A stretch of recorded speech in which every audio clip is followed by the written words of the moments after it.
Welcome back, everyone, to another 4 minutes of encouragement just for you. Our message today is titled, Yes and No.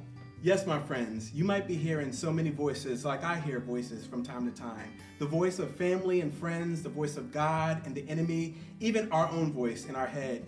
And sometimes it's hard to differentiate between all the voices that we hear from day to day. But God is looking for us to hear His voice, especially in this time. I'm going to speak from Philippians chapter 3, verses 18 through 21. I'm paraphrasing the text here. But basically, people that do not hear the voice of God become enemies of the cross, whose end is destruction, whose God is their belly or their stomach, and whose glory is their shame, who mind only earthly things being fame and fortune, money, Facebook likes, relationships, that they are willing to just throw Jesus out for the sake of becoming popular. But God is looking today for a yes and a no. Yes and no. So we're going to be challenged to follow the will of God. We have choices.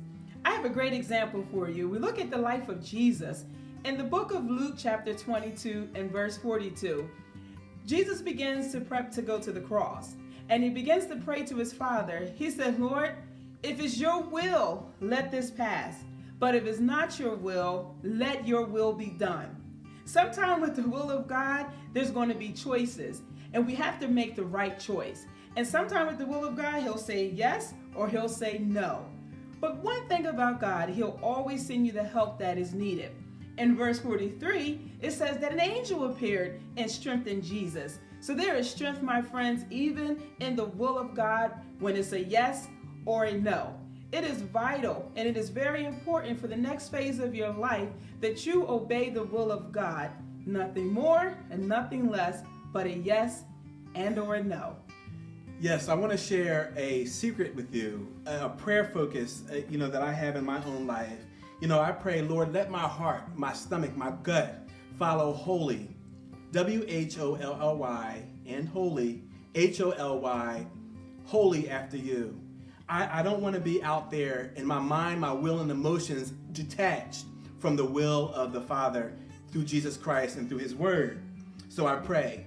And, remember we were reading in Philippians chapter 3, 18 through 21, and it says that we're citizens. Remember, we're citizens of heaven, for which we also look for our Savior every day. And our bodies shall be changed. Our lowly bodies, our these fleshly bodies, they shall be changed, and we shall be likened unto His glorious body. Our yes, is generating yeses, not just in ourselves, but in those that we minister to. That's why it's so important to say yes to the Lord. When we just look towards our own will, our own desires, our own natural affections, saying, I was born this way. It makes me feel good. It's what I want to do. If it feels right to me, it's not hurting anybody, so why shouldn't I do what I want to do, right? But that's not the will of God. God has laid down His Word so that we would take it, eat it, and make it a part of our body so that our yes, our eternal yes, would generate a yes in our own selves and in the lives of the people that we love. In closing, I want to leave you with this. Shekinah Glory wrote a popular song a few years back titled Yes. And I would like for you to ponder on these words. Will your heart and soul say yes? Will your spirit still say yes? For there is more that I require of you. Will your heart and soul say yes?